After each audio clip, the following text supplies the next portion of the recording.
कहानी दोस्ती से आगे। राजीव और नंदिनी की कहानी किसी फिल्मी कहानी जैसी थी। दोनों बचपन से साथ थे, एक ही स्कूल, एक ही गली, एक ही खेलने की जगह।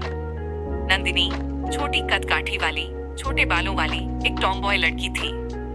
वो जीन्स और टी शर्ट में ज्यादा सहज रहती थी और उसके मुंह से अक्सर गालियां भी निकल जाती थी। लेकिन राजीव के लिए वो सबसे खास थी। राजीव हमेशा शांत, समझदार और थोड़ा शर्मीला था। नंदिनी उसके उलट बोल्ड, बिंदास और बेखौफ। लोग उन्हें देखकर कहते, लड़की जैसा लड़का और लड़के जैसी लड़की। लेकिन उन्हें कोई फर्क नहीं पड़ता था। कॉलेज खत्म होते होते राजीव को महसूस हुआ कि उसकी दोस्ती अब कुछ और बन चुकी है।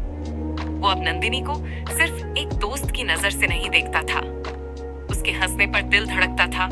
उसके कंधे पर सिर रखकर सो जाने की आदत अब किसी और ही एहसास में बदल चुकी थी। एक शाम जब दोनों किसी पुराने लॉज में ठहरे थे, दोस्त की शादी में आए थे, लेकिन देर रात लौटना मुश्किल था, राजीव ने कुछ कहने की हिम्मत जुटाई। नंदिनी, हाँ बोलना, तू आज बहुत चुप है। मैं तुझसे कुछ कहना चाहता हूँ, बहुत दिन से।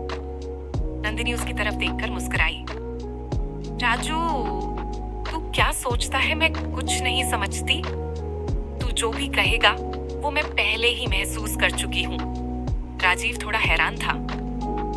मतलब मैं भी तुझसे प्यार करती हूँ बेवकूफ। बस तू बोले इसलिए मैं चुप थी। उसके बाद कमरे में एक अजीब सी खामोशी छा गई। दोनों की नजरें मिली और वही नजरें सब कह गईं।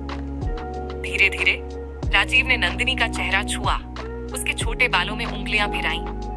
नंदिनी ने उसकी शर्ट के बटन खोलते हुए कहा, आज तू सिर्फ दोस्त नहीं है कह राजू, आज तू मेरा सब कुछ है। उनकी पहली रात।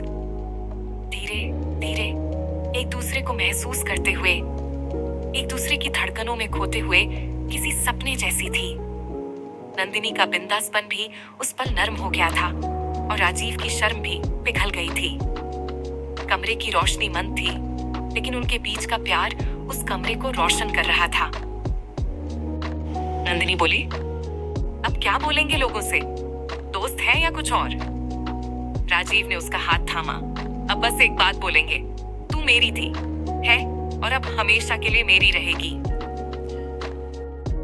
सुबह की हल्की सी धूप खिड़की के पर्दों से छनती हुई कमरे में उतर रही थी। राजीव की नींद धीरे धीरे खुल रही थी। उसकी बाहों में अब भी नंदिनी सिमटी हुई थी। उसके चेहरे पर एक सुकून भरी मुस्कान थी, जैसे वो सपनों में भी वही महसूस कर रही हो जो बीती रात उनके बीच हुआ था। राजीव ने धीरे से उसके बालों को पीछे किया और उसके माथे पर एक नरम सा चुंबन लिया। नंदिनी, उसने फुसफुसाते हुए कहा। नंदिनी की आंखें धीरे धीरे खुली, उसकी पलकें झपकी और फिर उसने मुस्कुराकर राजीव की ओर देखा। गुड मॉर्निंग, उसने धीमे से कहा। Good morning Mrs Rajiv Sen, Rajiv ने मुस्कुराते हुए कहा। नंदिनी शर्मा गई।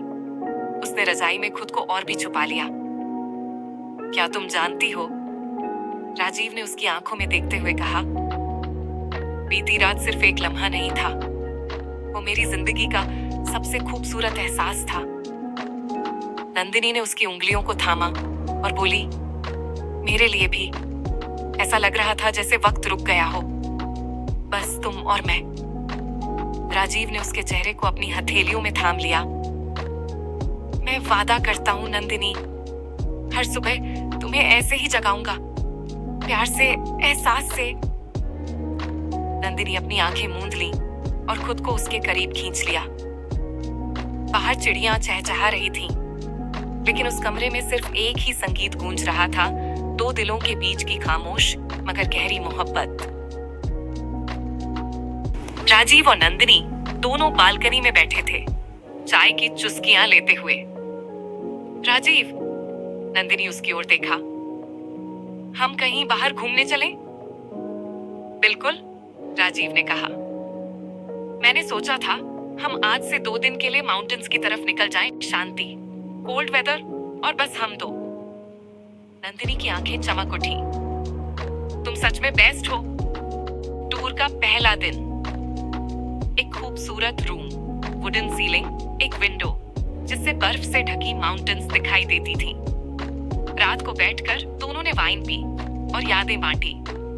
माहौल में एक सुकून और एक अजीब सी रोमांस थी। राजीव जब कमरे में मोमबत्तियां जलाने लगा, नंदिनी चुपचाप उसके पीछे आई। उसने धीरे से उसकी कमर को पीछे से थामा और उसकी पीठ पर अपना चेहरा टिका दिया। राजीव, उसने धीमे से कहा, क्या मैं कुछ कहूं? राजीव ने उसकी हथेलियों को थामा। हमेशा, नंदिनी हिचकिचाते हुए कहा। पिछली रात तुम्हारा साथ बहुत प्यारा था, लेकिन आज मैं चाहती हूं कि तुम मुझे पीछे से प्यार करो। राजीव ने कुछ पल के लिए उसकी आंखों में देखा। नजरों में झिझक थी, लेकिन चाहत उससे कहीं ज्यादा गहरी। उसने धीरे से नंदिनी की ठुड्डी उठाई और कहा, तुम्हारी हर ख्वाहिश मेरे लिए इज्जत है। आज की रात सिर्फ तुम्हारे नाम होगी, तुम्हारे तरीके से, तुम्हारी रफ्तार पर। नंदिनी की आंखों में नमी सी आ गई, लेकिन होठों पर एक आत्मविश्वास से भरी मुस्कान भी थी। रात गहराई और कमरा एक नई धड़कन से भर गया।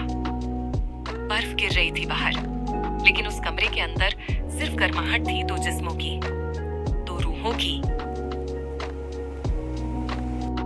लकड़ी की उस कॉटेज में अलाव की धीमी लौ और मोमबत्तियों की मध्यम रोशनी के बीच नंदिनी अब भी राजीव की पीठ से लगी खड़ी थी। उसने उसके कान के पास हल्के से फुसफुसाया, मैं तुम्हें पूरी तरह महसूस करना चाहती हूँ। मेरी रूह तक पहुंचना चाहते हो ना? तो आज मुझे वैसे छुओ जैसे अब तक कभी नहीं छुआ। राजीव की सांसें गहराने लगी। उसने खुद को नंदिनी की ओर मोड़ा। उसकी आंखों में डूबकर कुछ पल उसे वैसे ही देखा। फिर बिना कुछ कहे उसने उसकी कमर थामकर उसे धीमे से पलटाया। अब नंदिनी की पीठ उसकी ओर थी। उसके पिक्सी कट बालों को हाथ में पकड़कर राजीव ने उसकी गर्दन पर होंठ रख दिए गर्म, गीला, टिकता हुआ चुंबन। नंदिनी की रूह कांप उठी। उसकी उंगलियां खिड़की के फ्रेम को थामने लगी, जैसे उसकी टांगे अब खुद को संभाल नहीं पा रही। राजीव ने उसके टॉप की स्ट्रैप धीरे से उतारी और पीठ की हर कर्व पर अपनी उंगलियां फिराईं। नरम, मजबूत, जानबूझकर धीमी रफ्तार में। फिर उसने अपने होठों से उसकी रीढ़ की हड्डी के साथ साथ एक लंबी लाइन चूमी, गर्दन से लेकर नीचे तक। नंदिनी की सांसें अब बेकाबू थीं। राजीव, और करीब आओ, उसने धीमे से कहा, जैसे अपने आप से भी छुपा रही हो ये चाहत। राजीव अब उसके पीछे खड़ा था, एकदम पास। उसकी गर्म सांसें नंदिनी की पीठ पर महसूस हो रही थीं। उसने नंदिनी की हिप्स को अपने दोनों हाथों से थामा और बहुत ही धीमे, बहुत ही सलीके से उसे अपने शरीर से सटा लिया। नंदिनी अब पूरी तरह उसके हवाले थी। राजीव ने धीरे धीरे उसे आगे झुकाया, विंडो के पास, जहां बाहर बर्फ गिर रही थी, और भीतर उसकी उंगलियां अब नंदिनी के नाजुक हिस्सों को बेतरतीब नहीं, बल्कि एक ठहरी हुई आग की तरह छू रही थी। नंदिनी आंखें बंद कर ली, होंठ भींच लिए, और उसकी रूह ने खुद को खोल दिया। उसकी पूरी देह, पूरी चाहत अब राजीव के लिए खुल चुकी थी। राजीव ने उसके कान के पास कहा, तुम्हारे इस हिस्से को सबसे ज्यादा प्यार मिलेगा आज। और फिर उसने धीरे धीरे कंट्रोल में पूरी शिद्दत से उसे भरना शुरू किया, पीछे से, मगर किसी जंगलीपन के साथ नहीं, बल्कि उस इंटेंसिटी से जिसमें रूहें मिलती हैं। हर मूवमेंट नपे तुले, एवरीथिंग एक रिदम में, और हर स्पर्श उसकी कमर पर, उसकी पीठ पर, उसके पिक्सी कट बालों में ऐसा जैसे कोई कलाकार कैनवस पर ब्रश चला रहा हो। नंदिनी का सिर पीछे गिरा और उसके होंठों से एक नाम निकला, राजीव। ऐसा लगा जैसे वो हर बार उसके अंदर और गहरे जा रहा था, और वो खुद को उसके हर धड़कते हिस्से में खो रही थी। कमरे में बस उनके जिस्मों की आवाजें और उन दोनों की सिसकियां थीं। कुछ देर बाद जब सब कुछ थम गया, राजीव ने नंदिनी को अपने सीने से लगा लिया, उसकी पीठ को अपनी गर्म हथेलियों से स्पर्श किया, उसने सिर्फ इतना कहा, तुम आज मेरी नहीं रही, मैं आज पूरी तरह तुम्हारा हो गया हूं। नंदिनी मुस्कुराई, थकी हुई मगर तृप्त, और उन्होंने वैसी ही हालत में बिना कुछ बदले बस एक दूसरे की गर्म सांसों के साथ पूरी रात बिताई।